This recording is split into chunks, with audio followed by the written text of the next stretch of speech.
नमस्कार दोस्तों, स्वागत है आपका आपके अपने चैनल फर्स्ट क्लास एजुकेशन में। तो अब हम 4 अगस्त 2021 के लिए महत्वपूर्ण करंट अफेयर के सवाल देखने वाले हैं जो आपके आने वाली प्रतियोगी परीक्षाओं के लिए इंपॉर्टेंट होंगे। फ्रेंड्स, यह लेक्चर हम सुबह डेली 7 बजे आपके लिए अपलोड करते हैं जो आपके लिए इंपॉर्टेंट होगा। तो चलिए स्टार्ट करते हैं हम आज का वीडियो। सबसे पहला क्वेश्चन है हमारा, 1 अगस्त 2021 को किन दो देशों के बीच 56 वर्षों के बाद हल्दीबाड़ी चिल्हाटी रेल मार्ग सेवा फिर से शुरू हुई है? भारत भूटान, भारत पाकिस्तान, भारत बांग्लादेश या भारत म्यांमार? तो वहाँ देश कौन सा जाता है? भारत और बांग्लादेश। क्या हो जाता है इसका आंसर? भारत और बांग्लादेश हो जाता है। जो ये रेल सेवा है यहाँ फिर से शुरू हुई है, यहाँ क्यों शुरू हुई है? तो इसका जो उद्देश्य होता है माल ढुआरना। क्या होता है? माल जो ढुआलना होता है या माल को आवाजाही जो बोलते हैं हम, इसकी आवाजाही जो बोलते हैं हम माल की, यह इसका मुख्य उद्देश्य होता है। तो जो भारत और बांग्लादेश के बीच में जो चलने वाली है रेल सेवा, वह क्या करेगी? माल को इधर से उधर ले जाएगी। यहाँ मतलब कि माल गाड़ी चलने वाली, इसमें क्या चलने वाली है? माल गाड़ी इसमें चलने वाली है। कहाँ से कहाँ तक? हल्दीबाड़ी से चिल्हाटी रेल मार्ग तक के। और यह कब स्टार्ट हुई थी? तो यह 56 वर्षों पहले बंद हो गई थी। कब? 1965 में। यह क्यों बंद हुई थी? तो यह बंद इसलिए होती है क्योंकि जो युद्ध हो गया था चीन से हमारा 1962 में जो युद्ध हो गया था, उसके बाद कुछ दिनों तक यह चलती है और फिर यह क्या हो जाती है? बंद हो जाती है। और इसका पुनः कार्य जो है वह कब स्टार्ट होता है? 2016 में इसका पुनः कार्य स्टार्ट किया जाता है और 2017 में बन के यह कंप्लीट हो जाती है। अब इसको 1 अगस्त, कब से? 1 अगस्त 2021 से इसमें पहली मालगाड़ी चलाई गई है। वह कहाँ से कहाँ चली है? तो वहाँ चली है अलीपुरद्वार। कहाँ से? अलीपुरद्वार से दमदिम जो स्टेशन है वहाँ तक के यह रेलगाड़ी चलाई गई है। तो आई होप आपको यह समझ में आया होगा। ठीक है, चलिए हम आगे चलते हैं। कुछ महत्वपूर्ण क्वेश्चन की रिलेटेड बात कर ले। यहाँ हमारे सीएम है और यहाँ शेख हसीना है जो बांग्लादेश के क्या है? प्रधानमंत्री जी हो जाती है। बांग्लादेश की राजधानी की बात करूँ तो वहाँ क्या हो जाती है? ढाका हो जाती है। और इसकी मुद्रा की बात करूँ तो क्या हो जाती है? टका हो जाती है। मिताली एक्सप्रेस और बंधन एक्सप्रेस किन दो देशों के बीच चलती है? तो यहाँ भी भारत और बांग्लादेश के मध्य चलती है। बांग्लादेश सीमा बनाने वाले राज्य कौन कौन से हैं?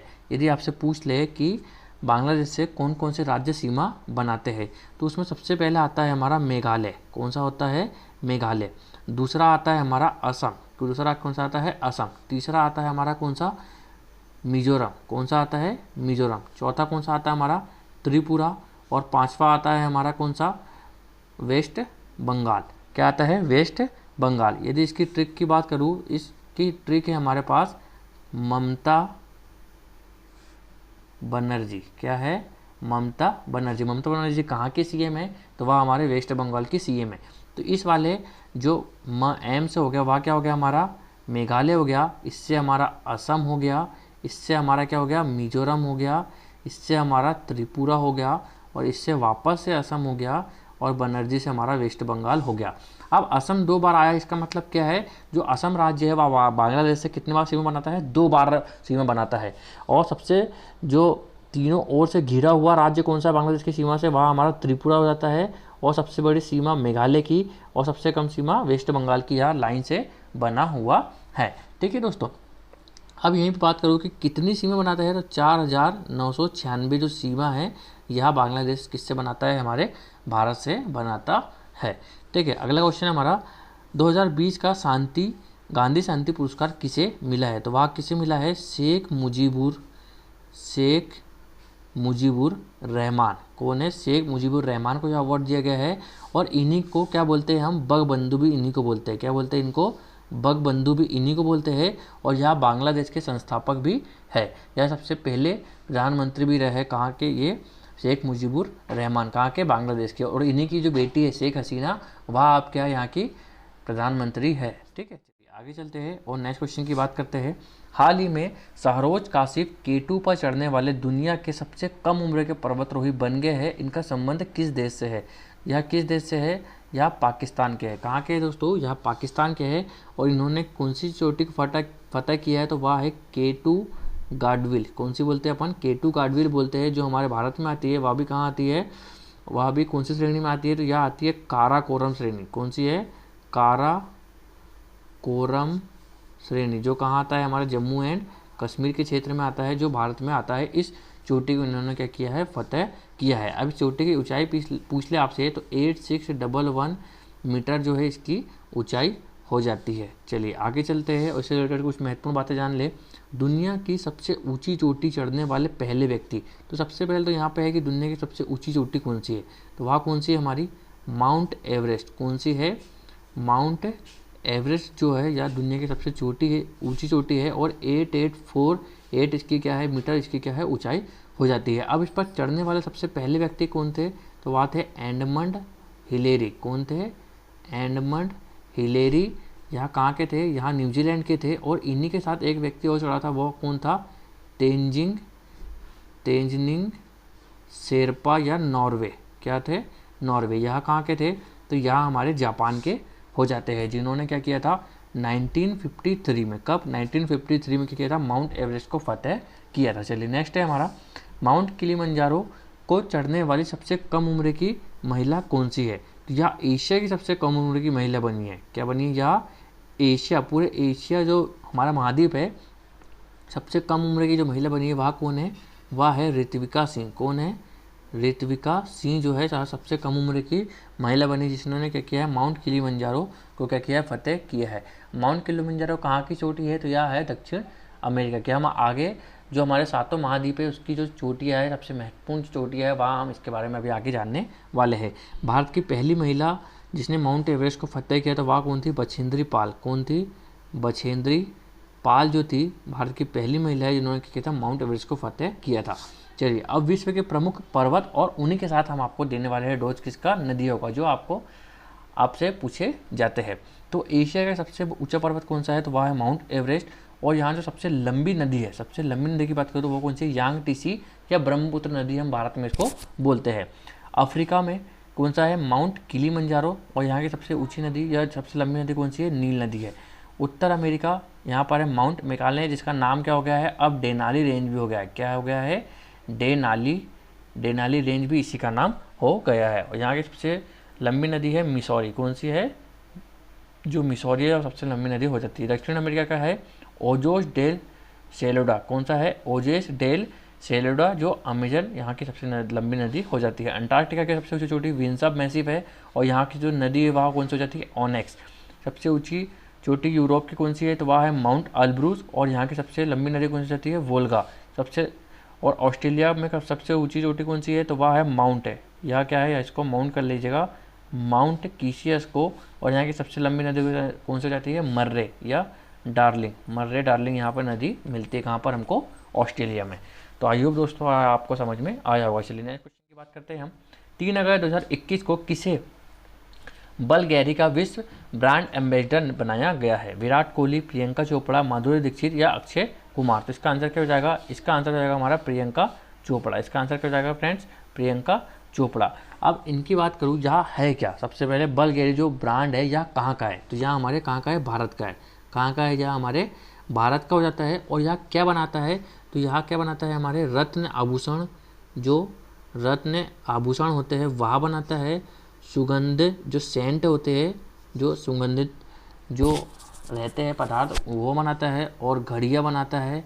और चमड़े के जो उत्पादक है वह अलग अलग चीज़ें यहाँ बनाता है। कौन, बल्गेरी ब्रांड। अब यह वैश्विक ब्रांड एम्बेसडर कैसे बन गया, तो इसकी ब्रांड एम्बेसडर तो प्रियंका चोपड़ा बनी है, लेकिन इसको विश्व स्तर पर कैसे आया है, यहाँ मतलब चर्चा में क्यों आया है, तो 2020 में इसने क्या किया था, 2020 में इसने फ्लावर जेम्स ऑफ इंडिया, क्या किया था, एक अभियान था फ्लावर जेम्स ऑफ इंडिया। कौन सा था, फ्लावर जेम्स ऑफ इंडिया, एक अभियान था जिसके तहत इसने क्या किया, स्थायी फूलों की खेती एक परियोजना स्टार्ट करी। और इसमें इसने जो कंपनी थी वह कौन सी थी, फिरमेंच, एक कंपनी है कहाँ की, फ्रेंच की फिरमेनिच एक कंपनी है, जिसके साथ समझौता किया।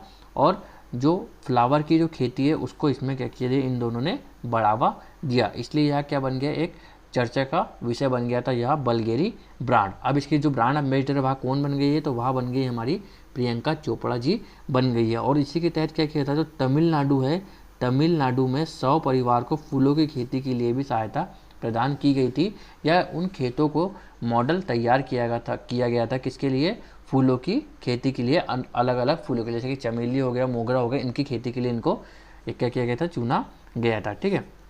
अब प्रियंका चोपड़ा की बात करूँ तो प्रियंका चोपड़ा और किसी की ब्रांड एम्बेसडर है क्या, तो यह है असम पर्यटन की। कहाँ की, जो असम राज्य है वहाँ का जो पर्यटन है उसकी भी ब्रांड एम्बेसडर कौन है, हमारी प्रियंका चोपड़ा हो जाती है। माधुरी दीक्षित की बात करूँ यह कौन सी है, तो यह है बेटी बचाओ बेटी पढ़ाओ। कौन सी है, बेटी बचाओ बेटी पढ़ाओ की क्या हो जाती है, ब्रांड एम्बेसडर हो जाती है। सबसे महत्वपूर्ण पॉइंट है।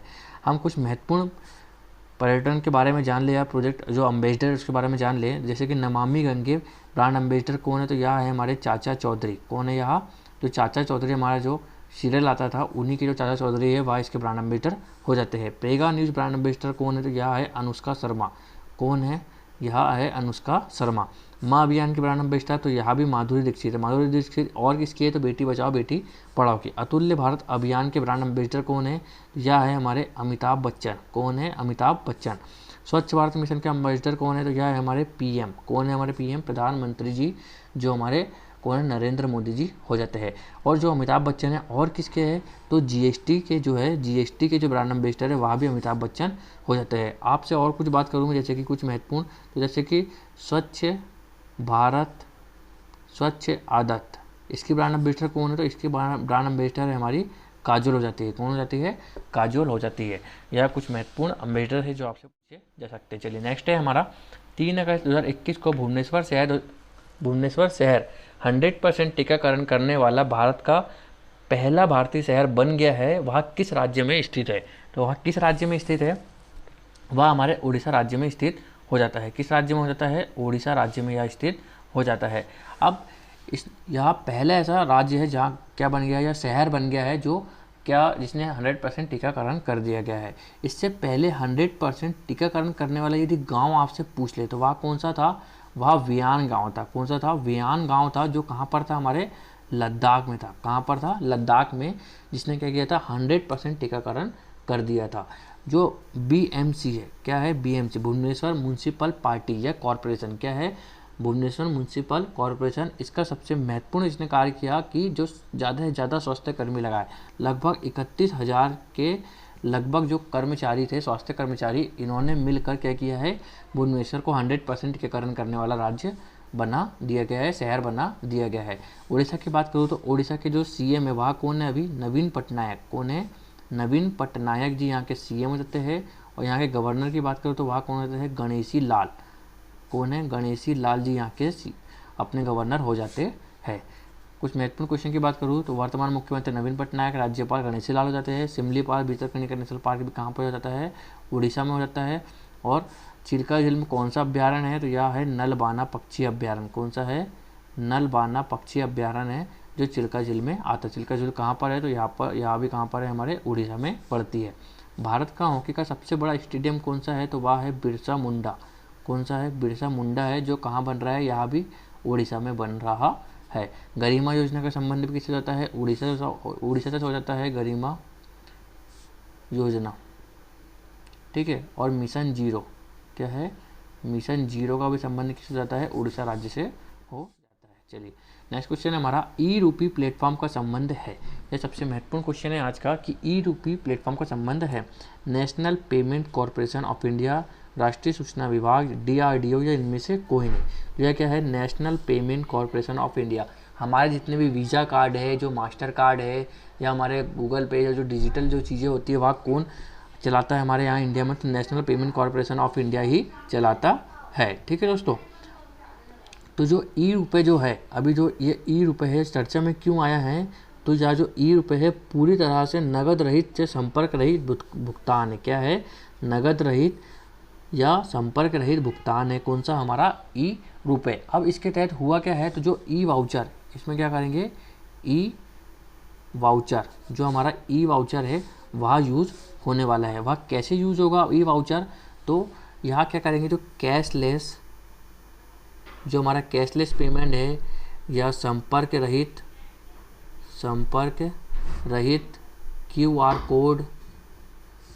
कोड या SMS, यह सारी की सारी सुविधा इसमें मिलने वाली है। और वह भी कैसे, बिना स्मार्टफोन के। कैसे, बिना स्मार्टफोन या बिना डिजिटल कार्ड या नेट बैंकिंग, बगैर नेट बैंकिंग के, बगैर डिजिटल कार्ड के, बगैर स्मार्टफोन के इसमें क्या होगा, कैशलेस क्या होगा, हमारा ट्रांजैक्शन होने वाला है। अब इसका मुख्य जो उद्देश्य है वह क्या है, तो मुख्य उद्देश्य आप जान लीजिए। जो इसका मुख्य उद्देश्य है, इसमें जो लाभार्थी है, जो इसमें जो लाभार्थी रहेंगे उनको सीधे क्या होगा, बिगर मध्यस्थता के, जो लाभार्थी है उसको बिगर किसकी मध्यस्थता के जो पैसे है वह सीधे इनके अकाउंट में दिए जाएंगे। मान लो कि आपने किसी को पैसे दिए, जैसे कि कोई आपको कोई काम कराने के लिए आपको पैसे देने हैं, कितने, 1000 रुपये, तो वह जिसको देने हैं उसके जाते जाते तक कितने बचते हैं, 100 रुपये। तो अब ऐसा नहीं होगा। अब इसके तहत क्या उद्देश्य रखा गया है, यदि 1000 का काम है तो वह कितने में होगा, 1000 में ही होगा। यह इसका मुख्य उद्देश्य है। आई होप आप समझ गए होंगे कि मैं क्या कहना चाहता हूँ।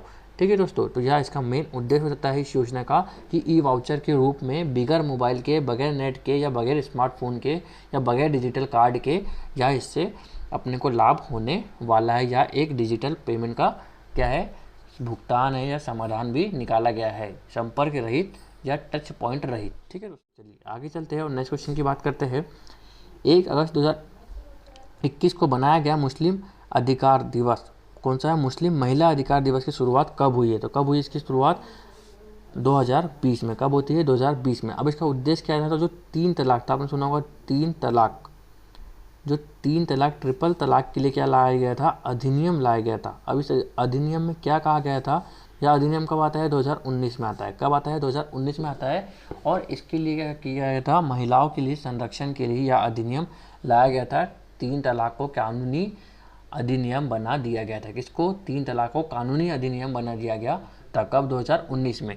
इसी का जश्न मनाने के लिए क्या होता है, 2020 में मुस्लिम महिला अधिकार दिवस की शुरुआत होती है। कब से होती है, तो 2020 से इसकी शुरुआत होती है। ठीक है दोस्तों, चलिए आगे चलते हैं और कुछ महत्वपूर्ण अधिनियम की बात करूँ मैं आपसे, तो शिक्षा का अधिनियम कब आता है, यह आता है 2009 में। कब आता है, 2009 में। आपदा प्रबंधन अधिनियम कब आता है, 2005 में आता है।